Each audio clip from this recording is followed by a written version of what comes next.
entire industry. Lake and I have real jobs. We all have real jobs because of the work that was done by guys in this room. When Harry Miller was building these engines, there wasn't a aftermarket. There wasn't any of these. There weren't Edelbrocks. There weren't Winfields. There weren't Iscadarians yet. He made all of this by hand, basically. So all of these engines, when you think about, double overhead cams, this double overhead cam engine was built like this. All of these are neat. Like, these engines don't have head gaskets in them. They would actually have to come up from the bottom and machine the valve seats in here, because when they boosted these, they had so much power they blow every head gasket. So they're like, okay, we'll fix that. I got yelled at for that in the Ed Pink video. I said, is that an Offie head? They're like, you don't know Offies don't have heads.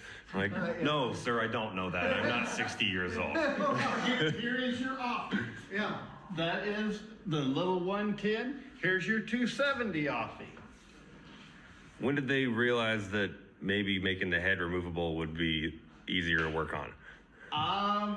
Mid-50s. Yeah, I think the gasket technology had to come around. Like, there's a lot of things that go on here. Carburetors, they weren't good at metering fuel back in the day. So they had these updraft carburetors. So as everything got hot in here, it made the fuel more like lighter and vapor, and it'd be able to distribute better and burn better. You have to realize this is really before gasoline was gasoline. These early motors were low compression. Pre-tetroethyl lead. Right. No, there was nothing like that. So you have to understand, you have people like Rockefeller who were big on prohibition to get the bootleggers out of the gasoline market so the oil guys could have more of it. Yeah. So everything that we take for granted that just existed, it didn't exist back then. But think about these guys running the big superchargers on the front, and what'd you say 10 times today or 20 times today? That no ideas are really all that new. We just got the execution better. Well, like this engine right here is a 1953 Studebaker with 4 valves per cylinder, overhead camshafts, Hemi-headed. What's your Hondas and Toyotas today?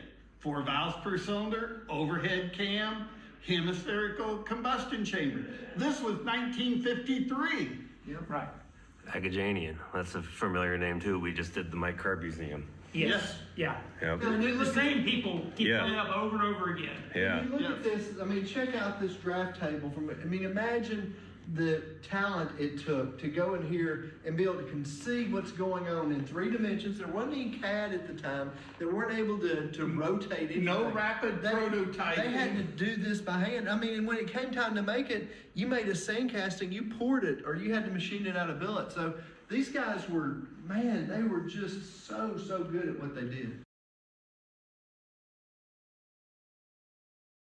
He wanted to make good stuff, actually. He wanted to make boat engines, he wanted to make automobile engines, actually made some fantastic engines. The person who helped him the most was Leo Goossen, because Miller would say, I need this, here's a concept, and Leo would write it all out and put it on paper, and they'd get machined, and everything worked. I had the Packard Wire Special car in my shop in Redwood City.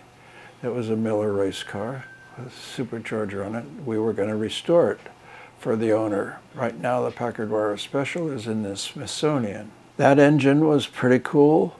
All the stuff on it was really nice.